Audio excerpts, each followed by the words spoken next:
بلاتي الا كنتي باقي ما وجدتيش الحلوه ديال العيد اجي معايا نحضروا هاد الحلوه الخطيره بعجينه وحده اخرى جوج ديال الاشكال مختلفين على بعضياتهم لا شكلا ولا مذاقا وهماويين وراقيين في المظهر ديالهم.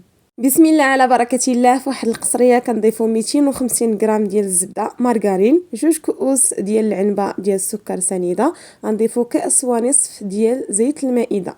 غنخلط جميع المكونات هنايا مزيان مزيان. حاولوا هنايا تخدموا مزيان بالكف ديالكم وبيديكم حتى كتذوبوا ديك الزبده وتولي لنا على شكل بوماد. من بعد غادي نزيد الخليط 3 ديال البيضات، بيضات يكونوا حجم متوسط ويكونوا بدرجه حراره المطبخ، وغادي نعاود نخلط جميع المكونات مزيان مزيان باش ندخل داك البيض في الخليط ونبدا نضيف النواشف. غادي نضيف دقيق ابيض نوعيه جيده خاصه بالحلويات من الاحسن، وغادي نضيف تقريبا 16 غرام ديال خميره الحلويات ما يعادل 2 اكياس، وغنبقى نلم العجينه ديالي غير بالاصابع. حاولوا الحلوه ديالكم ما تدلكوها ما تعجنوها باش ملي نطيب لكم ما تطلقش الزيت وتجي هكا ناشفه. حاولوا تبقاو تلموا غير بالاصابع ديالكم حتى كتحصلوا على قوام اللي هو لين. حاولوا هنايا تخليو العجين ديالكم مرخوف شويه حيت غادي نزيدوا ليه اضافات. بالنسبه للعجين ديالي قسمته على جوج، النصف الاول غادي نضيف ليه المبشور ديال البرتقال، صراحه عطاه واحد اللذه رائعه. الا بغيتو تضيفوا النكهه ديال البرتقال ماشي مشكل، غنجمع مزيان وغنزيد ليها شويه دقيق.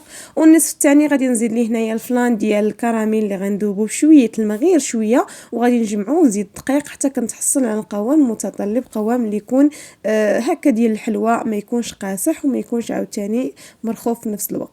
العجينه الاولى اللي زدت لها مبشور ديال البرتقال غادي نشكلها على شكل حربول بهذه الطريقه. حربول عفوا اللي يكون رقيق حيت غادي يضاعف لنا الحجم ديالو في الفران، ونقطعوه بهذا الحجم وندخلو يطيبوا. بالنسبه للعجينه الثانيه اللي درتها بمذاق ديال الكراميل غنحاول هكا نسرحها بين بلاستيكه سمك اللي يكون غليظ شويه، ما تكونش غليظه بزاف ثاني وما تكونش رقيقه، وغادي نقطعها بهذه القطاعه ديال الشميسه اللي عطاتها حتى هي واحد المنظر رائع. صافي وغادي نبدا نشكل في الحلوه ديالي بشكل عادي. بالنسبه لطريقه الطهي كنشعلوا الفران يكون سخون عندنا من قبل، من بعد كندخلوا اللاطه ديالنا وكنقصوا العافيه مهيله تقريبا 180 حتى 160، ونخليو الحلوه ديالنا طيب على خاطرها.